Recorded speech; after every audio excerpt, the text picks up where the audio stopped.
Hey everybody, what's up and welcome back. If you're new here, I'm Liz, and today we're going to be discussing Michelle Garvey and her identification.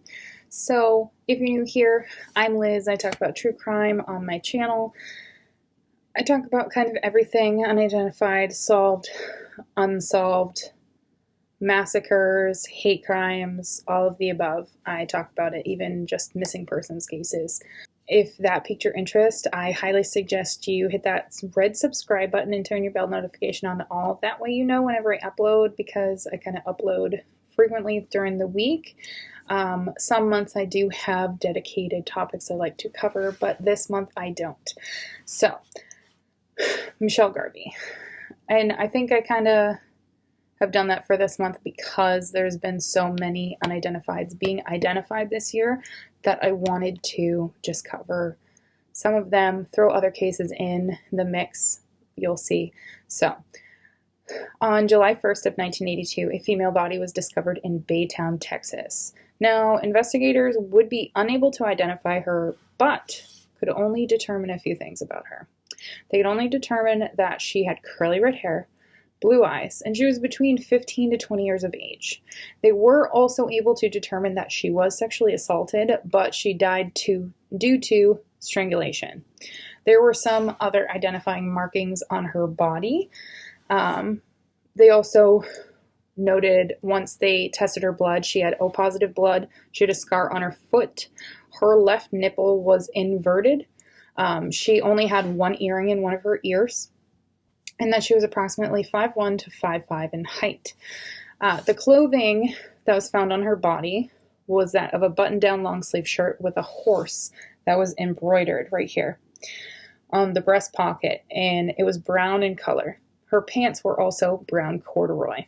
They also determined that she was found about 2 hours after she was murdered. So it was a pretty fresh murder. That sounds really disgusting, but they found her pretty quick after she had died.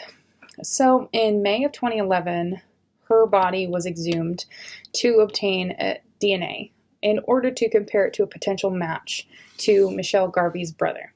Now, Polly Penwall came across Michelle Garvey's case and that of the unidentified remains and just simply suggested a comparison between them, and that maybe it was the same person.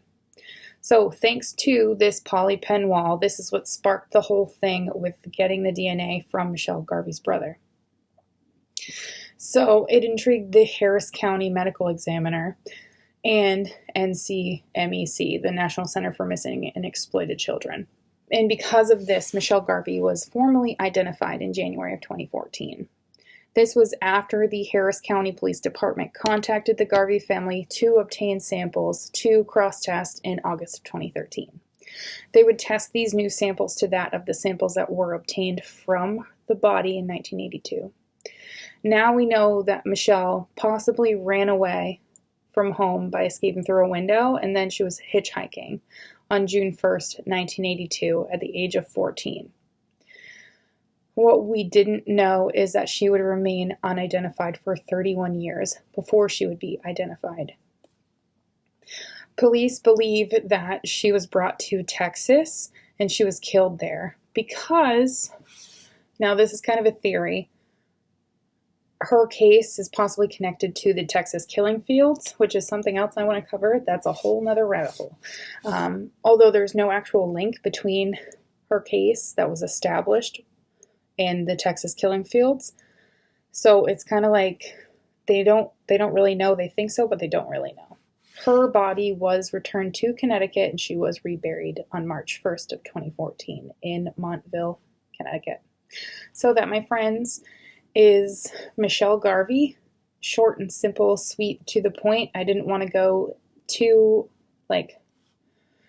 out there with this. There is no suspect in this case. They do believe, like I said, that this is connected to the Texas killing fields, but it's really like they don't know.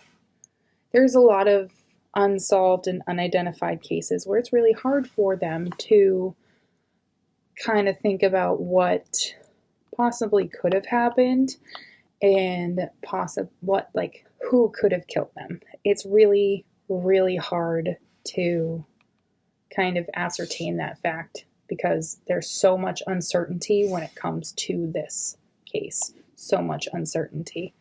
I hope you guys learned something about this case. I'm very intrigued where this potentially will go, especially with it being kind of connected to the Texas Killing Fields cases. So I'll kind of keep you guys updated here and there when it comes to that. But I hope you guys enjoyed, learned something a little bit new from this case, and I'll see you guys in another one.